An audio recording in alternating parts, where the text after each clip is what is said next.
и Господ Бог. А да човекот да биде сам, ајде да му создадеме помошник, сличен на него.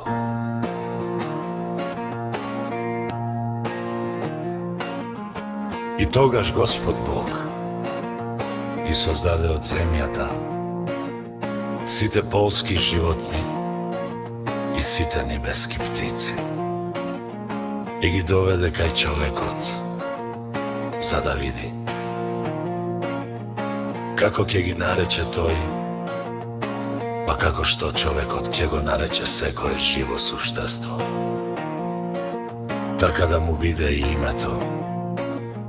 И им даде човекот имиња на сиот добиток, и на небеските птици, и на сите полски зверови. Но за човекот не се најде помошник, сличен на него.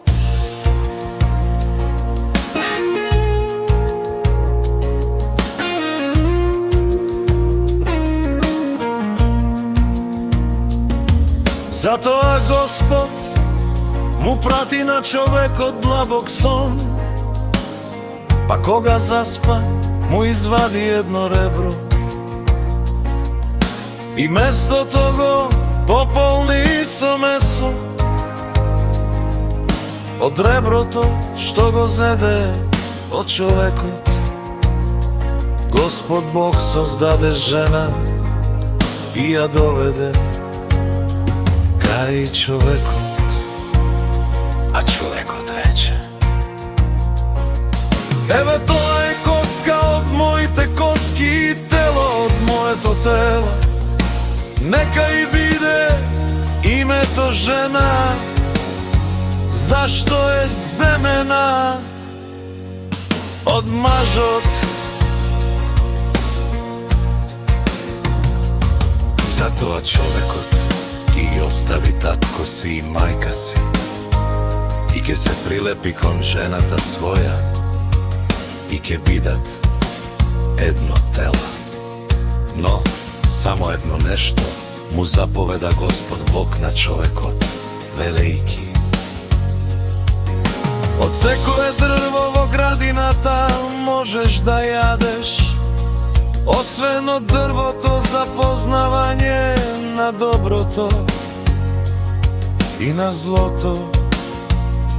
Од него не јади, зашто во оној ден кога ќе вкусиш од него, ќе умреш. Но змијата беше полукава од сите зверови полски што ги создаде Господ Бог. Па и рече на жената: вистина ли е дека Бог рекол да не јадете од ниедно дрво во рајот? А жената и рече на змијата: ние јадеме род од секое дрво во рајот, само од родот на она дрво среде рајот. Рече Бог: не јадете од него и не допирајте се до него, за да не умрете.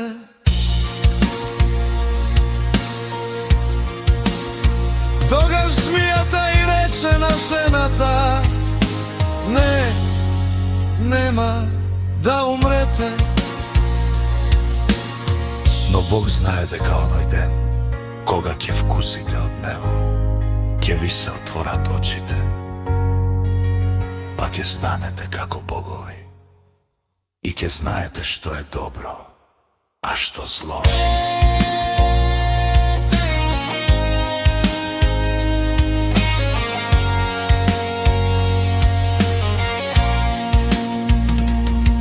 Кога жената виде дека родот на дрвото е добар за јадење и убав на изглед, и дека дрвото е пожелно поради тоа што дава знаење, па набра род од него и го изведе, па му даде и на мажот свој, тај тој јадеше. Тогаш им се отворија очите на обајцата и разбраа дека се голи, па исплетоа лисија од смокви и си направија опашала.